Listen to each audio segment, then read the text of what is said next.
Hello दोस्तों, मैं अंजू आप सभी का अपने यूट्यूब चैनल अंजू अयोध्या पे स्वागत करती हूँ, अभिनंदन करती हूँ। आज मैं आप लोगों को माघ शुक्ला एकादशी की कथा सुनाने जा रही हूँ।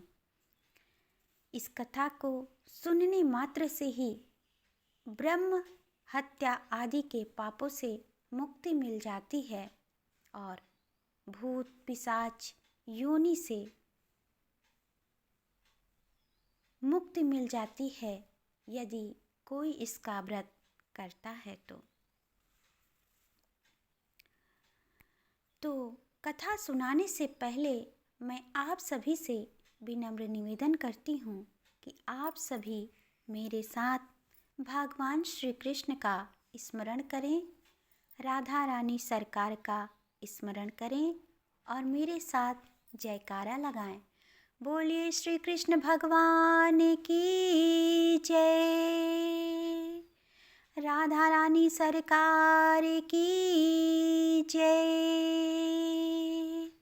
हे प्रथम पूज्य गणेश भगवान, मैं आपके चरणों की कोटि कोटि बार वंदना करती हूँ और आपसे आग्रह करती हूँ कि आप मेरे इस कथा को कहने में मेरा सहयोग करें।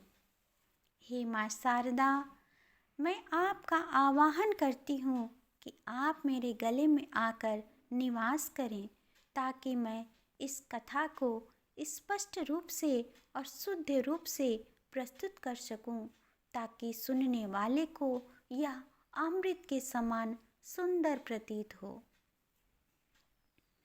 बोलिए गणपति महाराज की जय, माँ शारदा की जय। तो माघ शुक्ला एकादशी की कथा इस प्रकार है।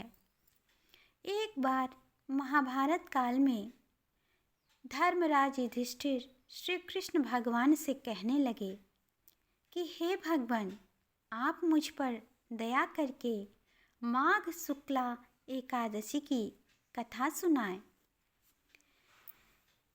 इस व्रत को करने की विधि क्या है और इस व्रत में किस देवता का पूजन किया जाता है, ये भी बताएं।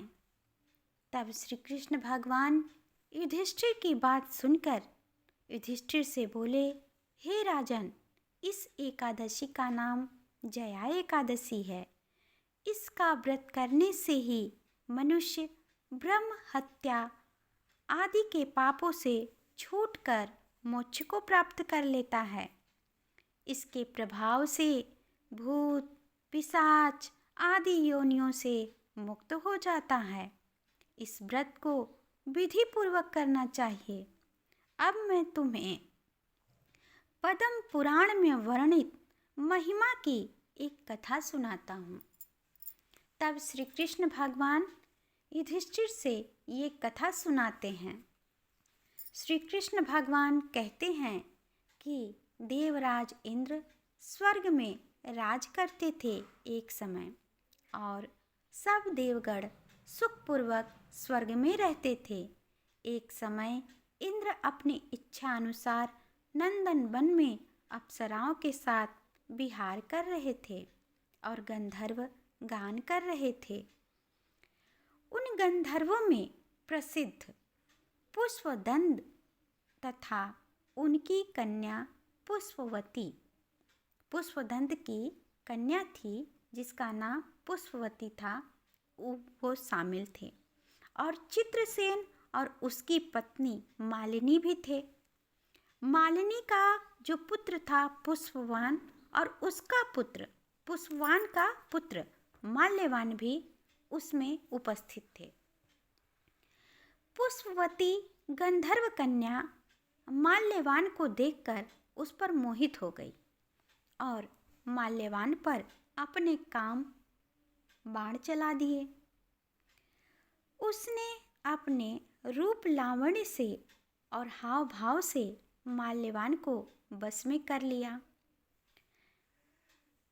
हे राजन, वह पुष्पवती अत्यंत सुंदर थी और वह इंद्र को प्रसन्न करने के लिए गान करने लगे सब लोग। परंतु परस्पर दोनों माल्यवान और पुष्पवती मोहित हो जाने के कारण उनका चित्त भ्रमित हो गया था। इनके ठीक प्रकार न गाने और ताल स्वर ठीक से न होने से इंद्र इनके प्रेम को समझ गया और उनसे अपना अपमान समझा और उनको श्राप दे दिया। इंद्र ने कहा कि मूर्खों, तुमने मेरी आज्ञा का उल्लंघन किया है, इसलिए मैं तुम्हें धिक्कारता हूँ। अब तुम दोनों स्त्री पुरुष के रूप में मृत्युलोक में जाकर पिशाच के रूप में रहो और अपने कर्मों का फल प्राप्त करो। इंद्र का ऐसा श्राप सुनकर वे अत्यंत दुखित हुए और हिमालय पर दुखपूर्वक अपना जीवन व्यतीत करने लगे। उन्हें गंध, रस तथा स्पर्श आदि का कुछ भी ज्ञान नहीं था। वह उनको कठिन दुख मिल रहा था। उन्हें एक क्षण के लिए भी नींद नहीं आती थी। उस जगह अत्यंत ठंडा था, इससे उनके रोमांच खड़े रहते और दांत मारे शीत के बचते रहते। एक दिन पिशाच ने अर्थात माल्यवान ने अपनी स्त्री से कहा कि पिछले जन्म में हमने ऐसा कौन सा पाप किया था जिससे हमको इतना बड़ा दुख प्राप्त हुआ है। इस पिशाच योनि से तो नरक के दुख सहना उत्तम था। अतः हमें अब किसी प्रकार का पाप नहीं करना चाहिए। इस प्रकार विचार करते हुए वह अपने दिन व्यतीत कर रहे थे। देव योग से तभी माघ मास में शुक्ल पक्ष की जया नामक एकादशी आई। उस दिन उन्होंने कुछ भी भोजन नहीं किया और न ही कोई पाप कर्म किया। केवल फल फूल खाकर ही दिन व्यतीत किया और शाम के समय कठिन दुख को सहते हुए पीपल के वृक्ष के नीचे बैठ गए। उस समय सूर्य भगवान अस्त हो रहे थे। उस रात को अत्यंत ठंड थी। इस कारण वे दोनों शीत के मारे अति दुखित होकर मृतक समान आपस में लिपटे हुए पड़े थे। उस रात्रि उनको नींद भी नहीं आई। श्री कृष्ण भगवान आगे युधिष्ठिर से कहते हैं कि हे राजन, जया एकादशी के उपवास और रात्रि के जागरण से दूसरे दिन प्रभात होते ही उनकी पिशाच योनि छूट गई। अत्यंत सुंदर गंधर्व और अप्सरा की देह धारण कर सुंदर वस्त्राभूषण से अलंकृत होकर उन्होंने स्वर्गलोक को प्रस्थान किया। उस समय आकाश में देवता और गंधर्व उनकी स्तुति करते हुए पुष्प वर्षा करने लगे। स्वर्गलोक में जाकर इन दोनों ने देवराज इंद्र को प्रणाम किया।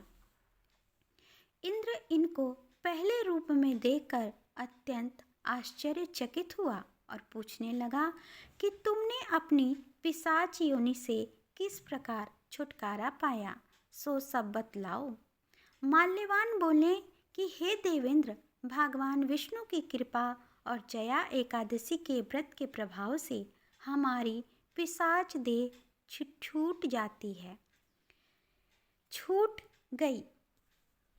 तब इंद्र बोले कि हे माल्यवान, भगवान की कृपा और एकादशी के व्रत करने से न केवल तुम्हारी पिशाच योनि छूट गई, वरन हम लोगों के लिए तुम वंदनीय भी हो गए, क्योंकि भगवान विष्णु और भगवान शिव के भक्त हम लोगों के लिए वंदनीय हैं। अतः आप धन्य हैं। अब आप पुष्पवती के साथ जाकर विहार करो। श्री कृष्ण कहने लगे कि हे राजा युधिष्ठिर, इस जया एकादशी के व्रत से निकृष्ट योनि छूट जाती है। जिस मनुष्य ने इस एकादशी का व्रत किया है, उसने मानो सब यज्ञ, जप, तप, दान कर दिया। जो मनुष्य जया एकादशी का व्रत करते हैं वे अवश्य ही 1000 वर्ष तक स्वर्ग में वास करते हैं। ये थी जया एकादशी की कथा और इस व्रत में भगवान विष्णु की पूजा की जाती है। इस तरह भगवान श्री कृष्ण ने युधिष्ठिर को जया एकादशी की कथा सुनाई, सो मैंने आपको कह सुनाया। आप सभी से विनम्र निवेदन है, एक बार प्रेम से जोर से जयकारा लगाएं। बोलिए श्री कृष्ण भगवान की जय, श्री हरि विष्णु भगवान की जय, श्री महालक्ष्मी की जय।